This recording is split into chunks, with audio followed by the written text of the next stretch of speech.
ಮಾಜಿ ಮುಖ್ಯಮಂತ್ರಿ ಕೇಂದ್ರ ಸಚಿವ ಎಚ್.ಡಿ. ಕುಮಾರಸ್ವಾಮಿಗೆ ಮತ್ತೆ ಗಣಿ ಸಂಕಷ್ಟ ಎದುರಾಗಿದೆ. ಪ್ರಾಸಿಕ್ಯೂಷನ್ ಸುಳಿಯಲ್ಲಿ ಕೇಂದ್ರ ಸಚಿವ ಎಚ್.ಡಿ. ಕುಮಾರಸ್ವಾಮಿ ಸಿಲುಕುವಂತ ಸಾಧ್ಯತೆ ಇದೆ. ಎಚ್.ಡಿ. ಕುಮಾರಸ್ವಾಮಿ ವಿರುದ್ಧ ಮತ್ತೆ ಪ್ರಾಸಿಕ್ಯೂಷನ್ಗೆ ಕೇಳಿದೆ ಲೋಕಾಯುಕ್ತ.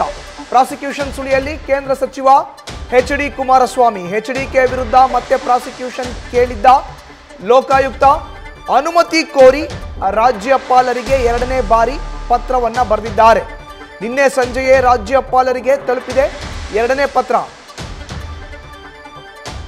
ಹೆಚ್ಚಿನ ಮಾಹಿತಿ ನೀಡುತ್ತಾರೆ ನಮ್ಮ ಪ್ರತಿನಿಧಿ ಹರೀಶ್ ನೇರ ಸಂಪರ್ಕಕ್ಕೆ ಜಾಯಿನ್ ಆಗಿದ್ದಾರೆ. ಹರೀಶ್, ಈಗಾಗಲೇ ರಾಜ್ಯಪಾಲರಿಗೆ ಎರಡನೇ ಪತ್ರ ಕೂಡ ಲೋಕಾಯುಕ್ತರು ಬರೆದಿದ್ದಾರೆ. ಪ್ರಾಸಿಕ್ಯೂಷನ್ಗೆ ಅನುಮತಿಯನ್ನ ಕೋರಿ ಕೇಂದ್ರ ಸಚಿವ ಎಚ್.ಡಿ. ಕುಮಾರಸ್ವಾಮಿ ವಿರುದ್ಧ. ಹರೀಶ್,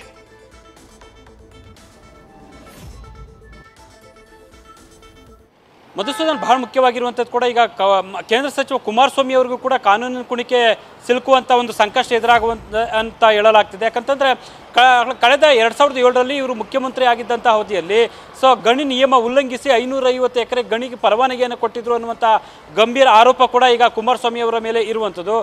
ಶ್ರೀ ಸಾಯಿ ವೆಂಕಟೇಶ್ವರ ಗಣಿ ಕಂಪನಿ ಕೂಡ ಇವರು ನಿಯಮ ಉಲ್ಲಂಘಿಸಿ 550 ಎಕರೆಗೆ ಗಣಿ ಅನುಮತಿಯನ್ನು ಕೊಟ್ಟಿದ್ರು ಅನ್ನುವಂಥದ್ದು ಕೂಡ ಇವರ ವಿರುದ್ಧ ಇರುವಂಥ ಆರೋಪ. ಅದನ್ನು ಆಧರಿಸಿ ಬಹಳ ಮುಖ್ಯವಾಗಿ ಸಂತೋಷ್ ಹೆಗಡೆ ಅವರು ಲೋಕಾಯುಕ್ತರಾಗಿದ್ದಂಥ ಸಂದರ್ಭದಲ್ಲಿ ಒಂದು ವರದಿಯನ್ನು ಕೂಡ ಸಿದ್ಧಪಡಿಸಿದರು.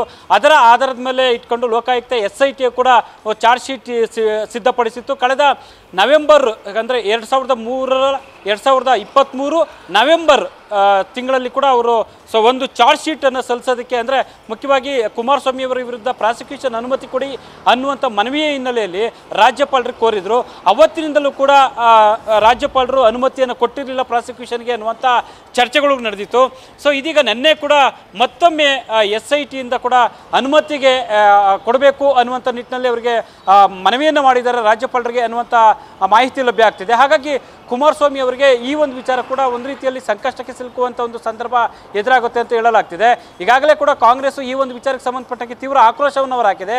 ಖುದ್ದು ಸಿಎಂ ಸಿದ್ದರಾಮಯ್ಯ ಆದಿಯಾಗಿ ಸಚಿವರು ಎಲ್ಲರೂ ಕೂಡ ಕುಮಾರಸ್ವಾಮಿ ಅವರ ವಿರುದ್ಧ ಮುಗಿಬಿದ್ದಿದ್ದಾರೆ. ಅಂದರೆ ಕುಮಾರಸ್ವಾಮಿ ಅವರಿಗೆ ಈಗಾಗಲೇ ಕೂಡ ರಾಜ್ಯಪಾಲರು ಯಾಕೆ ಇನ್ನೂ ಅವರಿಗೆ ಪ್ರಾಸಿಕ್ಯೂಷನ್ಗೆ ಅನುಮತಿಯನ್ನು ಕೊಟ್ಟಿಲ್ಲ ಅನ್ನುವಂಥ ಆಕ್ರೋಶವನ್ನು ವ್ಯಕ್ತಪಡಿಸಿದರೆ, ಒಂದು ವೇಳೆ ಅನುಮತಿ ಕೊಟ್ಟಿದ್ದೇ ಆದಲ್ಲಿ ಕುಮಾರಸ್ವಾಮಿ ಅವ್ರಿಗೂ ಕೂಡ ಕಾನೂನು ಕುಣಿಕೆಯ ಸಂಕಷ್ಟ ಎದುರಾಗುತ್ತೆ. ಮಧುಸೂದನ್, ಹರೀಶ್, ಇನ್ನು ಎರಡನೇ ಪತ್ರ ಲೋಕಾಯುಕ್ತರಿಂದ ರಾಜ್ಯಪಾಲರಿಗೆ ಬರೆದಿರೋದು ನೋಡಿದ್ರೆ ಎಲ್ಲೋ ಒಂದು ಕಡೆ ಇದು ಕೌಂಟರ್ ಅಟ್ಯಾಕ್ ಅಂತ ಅನ್ಸಲ್ವಾ ಹರೀಶ್?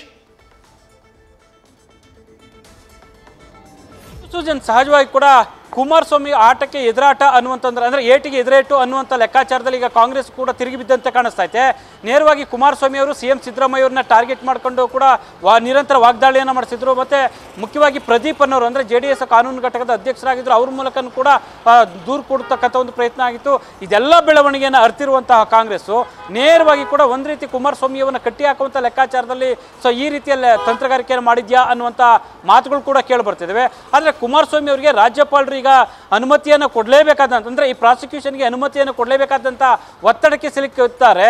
ಯಾಕಂತಂದ್ರೆ ಈಗ ಸಿದ್ದರಾಮಯ್ಯ ಅವರಿಗೆ ಕೊಟ್ಟಂಥ ರೀತಿಯಲ್ಲಿ ಸಹಜವಾಗಿ ಕುಮಾರಸ್ವಾಮಿ ಅವರಿಗೆ ಕೊಡಲೇಬೇಕಾದಂಥ ಒಂದು ಪರಿಸ್ಥಿತಿ ಎದುರಾಗುತ್ತೆ ಅನ್ನುವಂಥ ಮಾತುಗಳು ಕೇಳಿಬರ್ತಿದ್ದಾವೆ. ಆ ರೀತಿ ಕೊಟ್ಟಿದ್ದೇ ಆದಲ್ಲಿ ಕುಮಾರಸ್ವಾಮಿ ಅವರಿಗೆ ನಿಜಕ್ಕೂ ಕೂಡ ಕಾನೂನಿನ ಸಂಕಷ್ಟ ಎದುರಾಗುವಂಥದ್ದು. ಮಧುಸೂದನ್, ಧನ್ಯವಾದ ಹರೀಶ್ ನಿಮ್ಮ ಮಾಹಿತಿಗೆ. ನ್ಯೂಸ್ ಫಸ್ಟ್ ನಿರ್ಭೀತಿಯಿಂದ ನಿಮ್ಮ ಪರವಾಗಿ.